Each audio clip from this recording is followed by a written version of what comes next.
स्वागत है TheNutriGurl channel पे। मेरा नाम है निताशा सिंह और आज मैं आपसे बात करूंगी हमारे Realme 8S के बारे में, जो कि हमारा एक 5G डिवाइस है।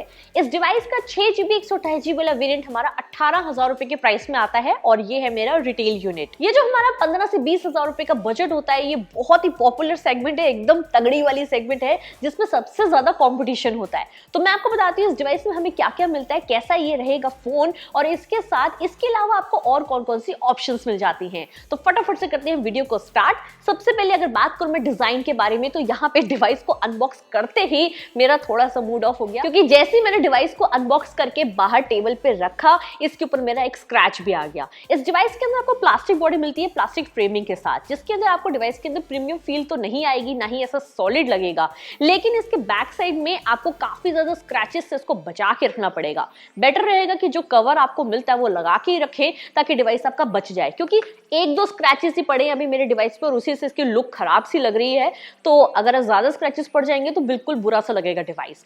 वैसे आप देख सकते हैं यहाँ पे मेरे पास डिवाइस के अंदर पर्पल कलर है, जिसके अंदर आपको ग्रेडियंट शेड से यहाँ पे देखने को मिल रहा है। मैट फिनिश में है डिवाइस हमारे पास, और इसके साथ नीचे की साइड पोर्ट्स में आप देख सकते हैं हमें 3.5mm हेडफोन जैक भी मिलता है, माइक मिलता है, टाइप सी पोर्ट मिल जाता है, स्पीकर ग्रिल मिलती है। राइट साइड में हमारे पास साइड माउंटेड फिंगरप्रिंट स्कैनर आता है पावर बटन के अंदर, जो कि आप यहाँ पे देख सकते हैं काफी फास्टली हमारे डिवाइस को अनलॉक कर रहा है।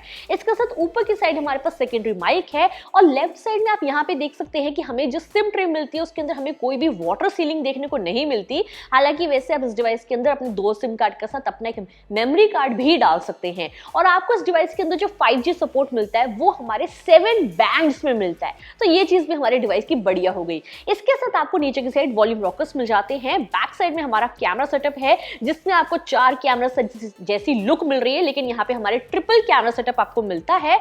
और फ्रंट में हमारे पास स्क्रीन गार्ड लगा हुआ है डिस्प्ले में, साथ ही उसके अंदर आपको पंच होल डिजाइन में मिलता है हमारा डिस्प्ले। इस डिवाइस के अंदर आपको सिंगल स्पीकर मिलता है नीचे की साइड, जिसकी वजह से बजट के हिसाब से अगर मैं बात करूं तो आपको इतना बढ़िया ऑडियो नहीं सुनने को मिलता। मतलब इस बजट में हमारे पास डुअल स्टीरियो स्पीकर्स आ जाते हैं, जिनके अंदर आपको काफी लाउड साउंड मिलती है, और यहाँ पे आप सुन सकते हैं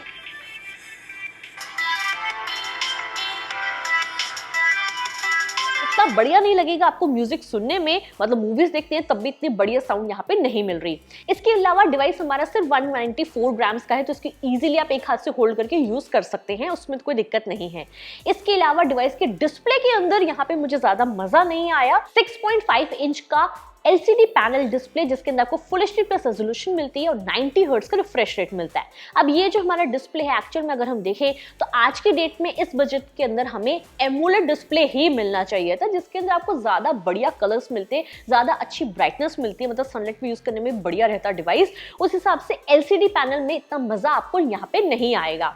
इसके साथ हमें जो 90 हर्ट्ज का रिफ्रेश रेट मिलता है वो भी मुझे काफी ऑकवर्ड लगा। मतलब इस डिवाइस के साथ ही हमारा Realme 8i भी लॉन्च हुआ है, जो कि है हमारे 14,000 रुपए के प्राइस में, और उसके अंदर हमें 120 हर्ट्ज का रिफ्रेश रेट मिलता है, और इसमें हमें 90 हर्ट्ज का रिफ्रेश रेट क्यों मिल रहा है?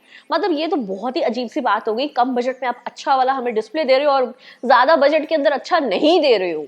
तो आपको यहाँ पे जो रिफ्रेश रेट के अंदर जो कार रेसिंग वाली गेम की मैं बात करूं तो उसमें इतना मजा यहाँ पे नहीं आने को मिलेगा, क्योंकि 60 हर्ट्ज और 90 हर्ट्ज में ज्यादा डिफरेंस नहीं होता। अगर हमें 120 हर्ट्ज का रिफ्रेश रेट मिलता तो आपको काफी स्मूथ एक्सपीरियंस यहाँ पे फील होता डिवाइस को यूज करने में।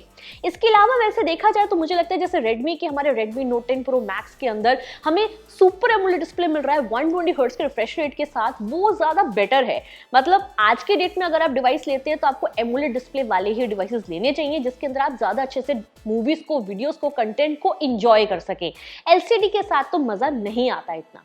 इसके अलावा अगर आगे बात करूं परफॉर्मेंस की, तो यहाँ पे परफॉर्मेंस भी बजट के हिसाब से मुझे इतनी बढ़िया नहीं लगी। हमें मिल जाता है मीडियाटेक का डायमेंसिटी 810 प्रोसेसर, जिसके अंदर आपका Antutu स्कोर की अगर मैं बात करूं तो 3,80,000 के आसपास आता है। मतलब इस बजट के अंदर हमारे पास iQOO की तरफ से iQOO का हमारा Z3 आ जाता है, जो कि हमारा एक 5G डिवाइस है, और इसके अंदर हमें Qualcomm Snapdragon 768 प्रोसेसर मिल जाता है, और उसका हमारा Antutu स्कोर 4 लाख प्लस आता है। तो ओवरऑल परफॉर्मेंस भी डिवाइस की मुझे इतनी बढ़िया नहीं लगी। मतलब परफॉर्मेंस हम देखें तो हमारे स्टोरेज पे भी डिपेंड करती है, और यहाँ पे इस डिवाइस के अंदर जो हमें स्टोरेज मिल रही है वो भी बजट के हिसाब से हमारी कम आ रही है। आपको UFS 2.1 की स्टोरेज मिलती है, जिसका जो मैंने टेस्ट रन किया तो उसके अंदर मैंने देखा कि हमारी रीड स्पीड आई है 1000 Mbps की, लेकिन राइट स्पीड हमारी 250 के आसपास की आई है। तो उस हिसाब से आपको इतना बढ़िया ओवरऑल परफॉर्मेंस इस डिवाइस के अंदर नहीं देखने को मिलती। इस बजट के अंदर हमारे पास जहाँ पे इतना सारा कंपटीशन है, यहाँ पे हमें UFS 2.2 की या फिर UFS 3 की स्टोरेज मिल जाती है, तो उस हिसाब से यहाँ पे इतना मजा नहीं आएगा आपको परफॉर्मेंस वाइज। मैंने BGMI गेम ऑन करी थी, जिसके अंदर जो हमारी रिकमेंडेड सेटिंग्स है HD ग्राफिक्स के हाई फ्रेम रेट पे, यहीं पे आपको गेम रिकमेंडेड है, इससे ऊपर आप नहीं लेके जा सकते सेटिंग्स को।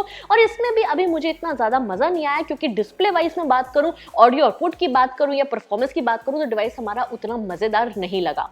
इसके साथ आपको वैसे डिवाइस के अंदर 5000 mAh की बैटरी मिल जाती है, जो कि अच्छी चीज है, आप डिवाइस को ज्यादा देर के लिए यूज कर सकते हैं। लेकिन चार्जिंग में यहाँ पे फिर से एक थोड़ी सी प्रॉब्लम है। आप यहाँ पे देख सकते हैं कि हमें जो चार्जर मिलता है वो है हमारा 33 वॉट का फास्ट चार्जर, जबकि इस बजट के अंदर हमारे पास जो Realme के ही डिवाइसेस आते हैं, Realme 8 Pro हो गया, X7 हो गया, उनके अंदर हमें मिलता है 50 वॉट की फास्ट चार्जिंग। तो उस हिसाब से देखा जाए तो चार्जिंग आपने कम क्यों कर दी? जब पहले आप 50 दे रहे थे तो 50 ही देते ना। इसके अलावा हालांकि जो कैमरास हैं वो भी मुझे इतने बढ़िया यहाँ पे नहीं लगे। मतलब कैमरास में सबसे पहले सेटअप के अंदर ही आपको वाइड एंगल नहीं मिलता, और आज की डेट में अगर मैं देखूं तो वाइड एंगल तो सब लोग यूज करते हैं कि ग्रुप फोटोग्राफ्स तो बहुत नॉर्मल चीज हो गई, सबसे ज्यादा लोग क्लिक करते हैं। और उसके साथ हमारे पास यहाँ पे टेलीफोटो कैमरा भी नहीं है। आपको जो सेटअप मिलता है उसमें मेन कैमरा हमारा 64 मेगापिक्सल का है, जिसके अंदर आपको ओमनी विजन का सेंसर मिलता है 64B। उसके साथ 2 मेगापिक्सल के हमारे डेप्थ सेंसर और मैक्रो लेंस मिलते हैं, जो कि ज्यादा यूजफुल आपको पिक नहीं देते।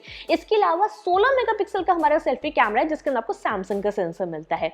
अब यहाँ पे देखा जाए तो बैक कैमरा जो मेन कैमरा दिया गया है वहां पे हमें सोनी का सेंसर मिलना चाहिए था या फिर सैमसंग का सेंसर मिल जाता है, लेकिन आपको ओमनी विजन का सेंसर मिल रहा है। यहाँ पे मैं आपको दिखाती हूँ पिक्स, देख सकते हैं आपकी जो मेन 64 मेगापिक्सल वाले जो कैमरा है उसकी पिक्स आपको कलर्स वाइज ठीक लगेगी, ब्राइट लग रहे हैं कलर्स, और वैसे डिटेलिंग हमारी ओके नजर आ रही है।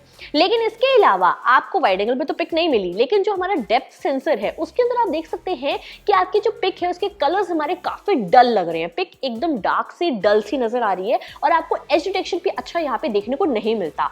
जो हमारा 2 मेगापिक्सल का मैक्रो लेंस है उसके अंदर भी आपको जो शॉट है वो हमारा इतना क्रिस्प नहीं आ रहा, तो ज्यादा यूजफुल आपको नहीं लगेगा। इसके अलावा जो हमारा सेल्फी कैमरा है उसके अंदर भी एज डिटेक्शन हमारा किसी किसी जगह पे गायब हो रहा है। तो देखा जाए तो इतनी क्रिस्प पिक्स आपको यहाँ पे देखने को नहीं मिलती है। वैसे स्किन टोन को ओके सा ही हमारा मेंटेन कर रहा है, और आपको ओके लगेगी सेल्फी कैमरा की पिक्स। वीडियोग्राफी की अगर मैं बात करूं तो आपको स्टेबलाइजेशन जो है वो हमारा ओके मिल जाता है इस डिवाइस के बैक कैमरा में, लेकिन उसके अंदर आपको फोकसिंग जो है वो काफी स्लो मिल रही है। इसके अलावा कलर्स हमारे ओके हैं, एक्सपोजर को भी ठीक ले रहा है, लेकिन जो हमारा सेल्फी कैमरा का वीडियो है उसके अंदर स्टेबलाइजेशन आपको इतना अच्छा नहीं देखने को मिल रहा, और इसके अंदर हमारी जो इमेज आई है वो काफी ज्यादा सॉफ्ट आई है। मतलब डिटेलिंग की आपको कमी यहाँ पे देखने को मिलेगी। तो ओवरऑल देखा जाए फ्रंट एंड बैक कैमरा मुझे दोनों ही बजट के हिसाब से इतने बढ़िया नहीं लगे। सो गाइस ये था हमारा डिवाइस, जो कि देखा जाए तो Realme ने एक चीज ठानी हुई है कि हर महीने कोई ना कोई डिवाइस लॉन्च करना ही है। उस हिसाब से यहाँ पे ये फोन निकाला गया है, क्योंकि इस फोन का कोई लॉजिक मुझे समझ में नहीं आ रहा। मतलब अगर मैं बात करूं डिस्प्ले की, तो डिस्प्ले हमारा अच्छा नहीं है जो Realme हमें इस बजट के अंदर देता है, या बाकी कंपटीशन के अंदर हमें जो डिवाइसेस हैं उनके अंदर जो मिलता है। तो डिस्प्ले वाइज हमारा ये इतना बढ़िया नहीं है। परफॉर्मेंस हमारी उतनी पावरफुल नहीं है जितनी हमें इस बजट के अंदर बाकी डिवाइसेस के अंदर मिल जाती है। उसके बाद हमें इस डिवाइस के अंदर कैमरा भी, फ्रंट की मैं बात करूं या बैक की बात करूं, तो इतना अच्छा नहीं मिल रहा। सेटअप वाइज भी मुझे बढ़िया नहीं लगा। तो ओवरऑल देखा जाए तो Realme ने ये डिवाइस क्यों निकाला है ये मुझे समझ में नहीं आ रहा। मतलब मेरे हिसाब से Realme 2-3 महीने में ही काम करके आराम से कोई अच्छा फोन लेकर आए तो ज्यादा बेटर चीज है। मतलब ये जो हमारे फिलर फोन्स आते हैं कि हर महीने कोई ना कोई फोन बस लॉन्च ही करना है, उस वजह से ये इतना अच्छा प्रोडक्ट हमें नहीं मिलता। मेरे हिसाब से आपको इस बजट के अंदर काफी सारे और भी डिवाइसेस मिल जाते हैं जिनके लिए आप जा सकते हैं, और बेस्ट तो ये रहेगा कि अभी थोड़ा सा वेट कर लो अगर आपको कोई जल्दी नहीं है, क्योंकि आगे आपके लिए काफी सारे जबरदस्त लॉन्चेस आने वाले हैं। तो उनमें से कोई डिवाइस लेंगे तो ज्यादा बेटर रहेगा। मिलेगा। हालांकि ये डिवाइस हमारा कैसा है तो मैं आपको सारी टेस्टिंग भी करके अच्छे से बता दूंगी। और इसके साथ मेरे चैनल को फटाफट से करें सब्सक्राइब, क्योंकि इस महीने की लिस्ट आपको मिल जाएगी और उस वीडियो में आप देख सकते हैं कि इस बजट में आपको बेस्ट फोन कौन से मिलते हैं जिनके लिए आप जा सकते हैं, जहां आपका पैसा वेस्ट ना हो, मतलब आपके पैसे की पूरी वैल्यू आपको मिले, आपको एक बढ़िया प्रोडक्ट मिले। तो फटाफट से करें चैनल को सब्सक्राइब और उसके साथ ऑल नोटिफिकेशन बेल आइकन को जरूर करें प्रेस।